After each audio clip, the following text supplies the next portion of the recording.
പല പ്രവർത്തനങ്ങളും നമ്മുടെ സഹോദര സമുദായക്കാർക്ക് പ്രയാസമുണ്ടാക്കുന്നുണ്ട്, പറയാതിരിക്കാൻ കഴിയില്ല. എന്തിനാണ് നമ്മുടെ പള്ളികളിലെ നിസ്കാരങ്ങൾ പുറത്തുള്ള മൈക്കിൽ വെച്ച് നമ്മൾ നിസ്കരിക്കുന്നത്? ബാങ്ക് തന്നെ നമ്മൾ കൊടുക്കാറുണ്ട്, അതുപോലും ചില ആളുകൾ അലോസരപ്പെടുത്താറുണ്ട്.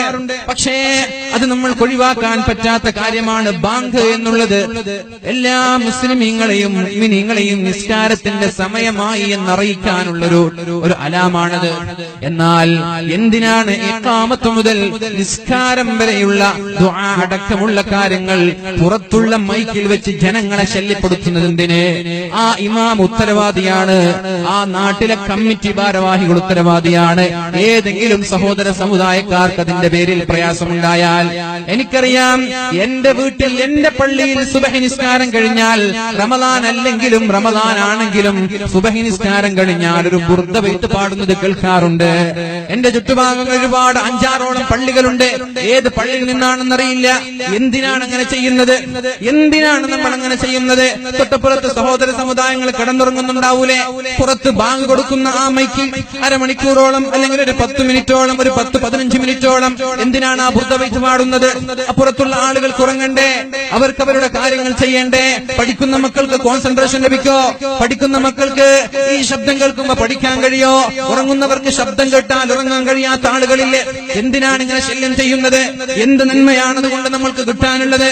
എന്തിനാണ് സഹോദര സമുദായങ്ങളെ നമ്മൾ പറയിപ്പിക്കുന്നത്? എന്തിനാണ്? അവർക്ക് അതുകൊണ്ട് ശല്യം ഉണ്ടാവുന്നുണ്ട്, ഇല്ല എന്ന് പറയാൻ പറ്റൂല. ഇസ്ലാം പ്രോത്സാഹിപ്പിച്ച വിഷയമാണെങ്കിലൊക്കെ ഇത്തരം വിഷയങ്ങൾ ഇസ്ലാം പ്രോത്സാഹിപ്പിച്ചിട്ടില്ല, നിരുത്സാഹപ്പെടുത്തുകയാണ് ചെയ്യുന്നത്. അതുകൊണ്ട് എന്തിനാണ് ഇങ്ങനെയൊക്കെ ആവശ്യമില്ലാത്ത കാര്യങ്ങളിൽ മൈക്ക് ഉപയോഗിച്ച് ഈ ഉള്ള സൗകര്യങ്ങളെ വരെ നിയന്ത്രിക്കേണ്ട അവസ്ഥയിലേക്ക് നമ്മൾ എത്തിപ്പെടുന്നത്? ഇതിങ്ങനെ പടർന്നു പന്തലിച്ച് തറാവീഹ് നിസ്കാരത്തിനും മൈക്ക്, ഇവിടെ ഒരുപാട് സഹോദര സമുദായങ്ങൾ ഉണ്ടാകും, അവർക്കിത് പ്രയാസമുണ്ടാക്കുന്നുണ്ട്, അങ്ങാടിയുള്ളവർക്ക് പ്രയാസമുണ്ടാക്കുന്നുണ്ട്. എന്ത് ആവശ്യമാണ് അങ്ങനെ പുറത്തേക്കുള്ള ശബ്ദത്തിൽ മൈക്കിലൂടെ തറാവീഹ് നിസ്കരിക്കേണ്ട ആവശ്യം എന്താ? പള്ളിയിൽ കുറ്റപ്പെടുത്തിയാൽ പോരെ? പള്ളിയിൽ നിസ്കരിച്ചാൽ പോരെ? പള്ളിയിൽ തന്നെ കേൾക്കുന്ന രീതിയിൽ മൈക്ക് ഉപയോഗിച്ചാൽ പോരെ? നിസ്കാരമായാലും ഹദ്ദാദായാലും ഇനി മൗലീദായാലും ഇനി ബുർദയായാലും ഇനി മജ്ലിസുൻ നൂറായാലും എന്തായാലും പള്ളിയിൽ നടക്കുന്ന വഅലായാലും എന്തിനാണ് പുറത്തുള്ള മൈക്ക് ഉപയോഗിച്ച് ആളുകളെ ശല്യം ചെയ്യുന്നത്? എത്ര സ്നേഹത്തോടെയാണ് സൗഹാർദ്ദത്തോടെയാണ് നമ്മൾ ജീവിക്കുന്നത്. നല്ലവരായതുകൊണ്ടാണ് അവർ പ്രശ്നമുണ്ടാക്കാത്തത്. നല്ല സ്നേഹമുള്ളത് കൊണ്ട്, സൗഹാർദ്ദ അന്തരീക്ഷമുള്ളത് കൊണ്ട് സഹിക്കുകയാണ്. പക്ഷേ ഒരു പരിധി വിട്ട് അസഹനീയമായി എല്ലാവരും ഒരു നാട്ടിൽ തന്നെ 10-15 പള്ളികൾ എല്ലാവരും ഇങ്ങനെ 4-5 മൈക്കിലൂടെ വ്യത്യസ്തമായ ശബ്ദങ്ങൾ ഉണ്ടാക്കിയാൽ അത് അസ്വാരസ്യമായി, അത് അസ്വസ്ഥതയായി അവർക്ക് തോന്നുമെന്ന കാര്യത്തിൽ സംശയമില്ല. പിന്നെ ഒരു കേസ് മതി, പിന്നെ ഒരു പ്രശ്നം മതി. എല്ലാ മൈക്ക് ഉപയോഗങ്ങളിലും തടസ്സപ്പെടുത്താൻ, എല്ലാറ്റിലും നിയന്ത്രണം രേഖപ്പെടുത്താൻ. അതുകൊണ്ട് എന്റെ ശബ്ദം ശ്രവിക്കുന്ന എല്ലാവരോടും പറയാനുള്ളത്, ബാങ്കിന് വേണ്ടിയല്ലാതെ നമ്മുടെ പള്ളികളുടെ മൈക്ക് പുറം ലോകത്തേക്ക് കൽപ്പിച്ചു കൊടുക്കരുത്. ബാങ്കിന് വേണ്ടിയല്ലാതെ ബാങ്കിനെ വരെ നിർത്തണമെന്ന് പറയുന്ന പല നാടുകളുമുണ്ട്, പല ജില്ലകളുമുണ്ട്, പല സംസ്ഥാനങ്ങളുമുണ്ട്. ബാങ്ക് കൊടുക്കാൻ അനുവദിക്കരുത് മൈക്കിലൂടെ എന്ന് പറയുന്ന ചില നമ്മുടെ തൊട്ടടുത്തുള്ള ജില്ലയിൽ വരെ ചില നാടുകളുണ്ട്. അനുവദിക്കാത്ത നാട്ടുകാർ ബാങ്ക് മൈക്കിലൂടെ കൊടുക്കാൻ. പക്ഷേ അതുകൊണ്ട് നമ്മൾ ലോകത്തിന് സമാധാനത്തിന്റെ സന്ദേശം കൈമാറേണ്ടവരാണ്, ലോകത്തിന് നന്മ കൈമാറേണ്ടവരാണ്, ലോകത്തെ സംസ്കാരം കൊണ്ടുവരാനാണ് അള്ളാഹു നമ്മെ ഏൽപ്പിച്ചത്.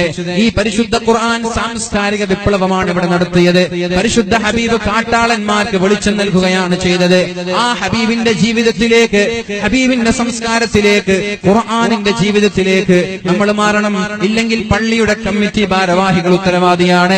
ആർക്കെങ്കിലും മാനസികമായ പ്രയാസമുണ്ടായാൽ അള്ളാഹുവിന്റെ കോടതിയിൽ കമ്മിറ്റി ഭാരവാഹികൾ സമാധാനം പറയേണ്ടി വരും, പള്ളിയുടെ ഇമാമ് സമാധാനം പറയേണ്ടി വരും. അതുകൊണ്ട് പള്ളിയിൽ പറയേണ്ട കാര്യങ്ങൾ അവിടെ ഉൾപ്പെടുത്തിയാൽ മതി, അത് ലോകത്തേക്ക് എത്തിച്ചു കൊടുക്കരുത്.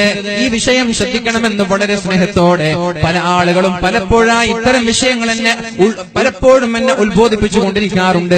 പ്രഭാഷണത്തിൽ ഉൾപ്പെടുത്തണമെന്ന് പലരും നിർബന്ധിച്ചതിന്റെ പേരിലാണ് ഇത്തരം വിഷയം ഞാൻ ഇവിടെ ഉൾപ്പെടുത്തുന്നത്. സൂക്ഷിക്കണം, ഇത് ഓൺലൈനിലൂടെ ശ്രദ്ധിക്കുന്നത് കൊണ്ട് തന്നെയാണ്. എല്ലാ ആളുകളും, എല്ലാ മഹല്ലുകളും, എല്ലാ കമ്മിറ്റി ഭാരവാഹികളും ഈ വിഷയത്തിൽ